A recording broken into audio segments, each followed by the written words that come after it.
What's up guys, welcome back for another YgoPro duel video. Next match, Cross-Banlist Cup, one of these decks who I've been, well, it's for me definitely very exciting to playtest this particular deck list. The first deck you see here is Synchro, but not the TCG version as we all know from 2009.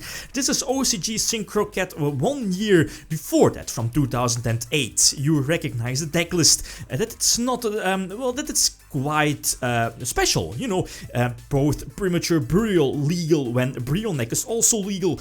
Ooh, that's, you know, that equals shenanigans, especially with Arms Hole, you know, Hidden Armory, the current TCG name, but you know, Arms Hole was the OCG name back in 2008-ish. Cold Wave was maximized, maximum, you know, 3 copies here in the main deck, stunning your opponents.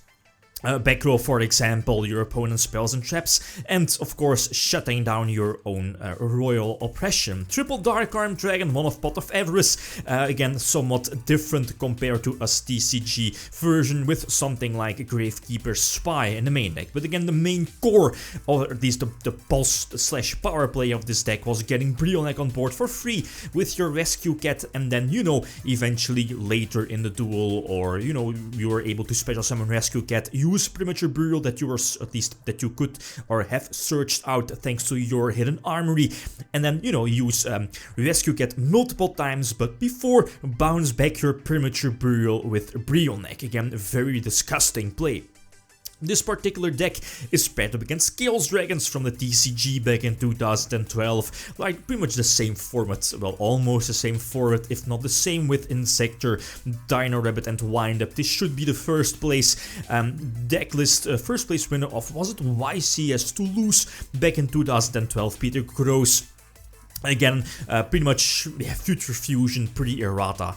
You know, a 1-card win condition on its own. So which deck has the advantage? Well, bit iffy. 50-50 maybe. Well, maybe Lightsworns have the slight advantage over the Synchro deck. You know, extra deck options and getting out of the luck of both Pulsar and Red MD is quite hard for Synchro. So let's not waste any more time. Let's hop into the first duel. Okay, game number 1, the opponent gets to start, if I'm not mistaken. The opponent is playing with Lightsworns, with a Chaos Dragon deck, and I'm playing, of course, with Synchro from 2008. The Raikou was definitely obvious, so I think I just had to go for Summoner Monk, risk the possible effect failure right, and just keep Arms Hole for the next, well, Hidden Armory right for next turn, since the Rescue Cat is already in the grave. Again, not once per turn, pretty errata Rescue Cat, so thanks to Premature Burial into, you know, Brionac, for example, bounce back Premature, etc, etc. Well, anyway, this is well, I can't call it sad, but a bit unfortunate, right, with Lila not getting banished by the Bottomless Trapple. So he's able to blow up my Royal Oppression, otherwise I would have been in a very good position, right? Royal Oppression against like a huge special summoning based deck, almost like a win condition. I go for Cataster, and thanks to Premature Burial, indeed, the DD Crow actually comes in very, very clutch, getting rid of his only target for Pulsar. Thanks to Cataster, although the Monster Reborn was definitely a very good top deck on his part.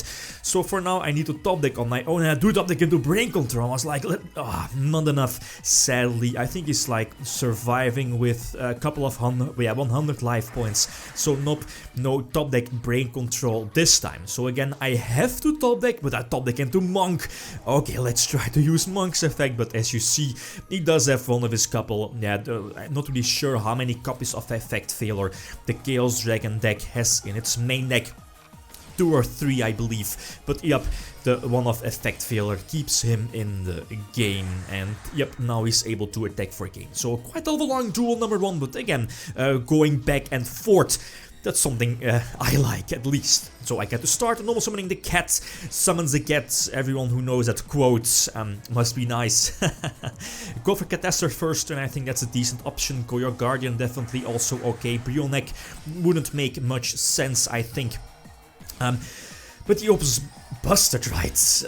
Going for, you know, Chart, etc., putting Dark Flare on board, having the Red MD immediately, and possibly going for the OTK, lucky for course, to save my bottom, well, you know what I mean, right?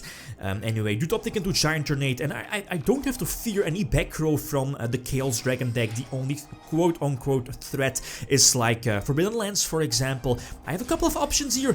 Again, thanks to Giant Tornado, I'm able to bounce back my Premature Burial. The Panther actually could have come in clutch if it wasn't for the fact that I already had the Dark Arm Dragon in my hand. You know, Panther copying one monster on the field, gaining the same effect, but I had my own Dark Armed Dragon, and just in case, attack with Air Balloon first. If he has, well, again, just in case, if he has a Gorse on his own. Not really sure if he milled that earlier. Anyway, game number 3, the opponent has a start and immediately flashes the the Future Fusion. Again, pre-errata, and that's, again, in that particular deck, that particular era, that was pretty much like a win from that point on, right? Immediately sending 5 dragons from your deck to the graveyard, fueling your grave for light and dark, and at the same time setting up multiple Eclipse Dragon, banishing, you know, Dark Flare, Red MD, Dark Arm Dragon. But again, I think I have to risk this particular play, right? Again, the Summoner Monk and go for. I have a couple options again. I tried to use Brain Control earlier, but Colossal Fighter definitely was an option if it wasn't for the fact that the Red MD lost 800 attack points. You know, Colossal Fighter suiciding into Red MD. But yeah, that's definitely after him, well, after that, you know, the Pulsar was off of the field, but that's, again, a deadly combination, both Pulsar and Red MD on the field. This is the disgusting top deck. The Dark Armed Dragon normal summons a cat. Go for Panther again, if it wasn't for the top deck Dark Armed, I again would have been able to copy the Dark Armed on his field and, you know, pop a couple of cards and then go for something like, well, Goyo or Brionac and deal some nice damage. I think I have to drop my own Dark Armed Dragon again, having the 3 Darks here, to, you know, again, deal some nice damage. Him keeping the Chaos Sorcerer was a good play, removing the Goyo Garden, but he's not in a good position again. Having the Dark Arms ready, only 1 Dark left in the graveyard, which was a Thought Ruler, and now that's banished. He does top deck into a Dark Hole, again keeping him alive in the duel. I top deck into Giant Tornado, definitely not a good top deck, but I'm not going to set it, of course, bluffing, well, quote-unquote bluffing the course, right? But he has the right combinations of cards, and yep, he's able to deal the necessary damage to attack for a game. So a very good duel, at least very much going back and forth, but eventually Chaos Dragons will get the 2 points and Synchro Cat, Arms Hole Synchro Cat will get the 1 point. But again, a very solid matchup going back and forth. That's what I like, right? Okay, that's pretty much it. Expect the next Cross-Banlist duel really soon during, you know, the next upcoming days, depending on new card support, right? Okay, guys, that's it. Thanks for watching and feel free to leave a comment or like if you enjoyed the video. Lithium signing out. Peace.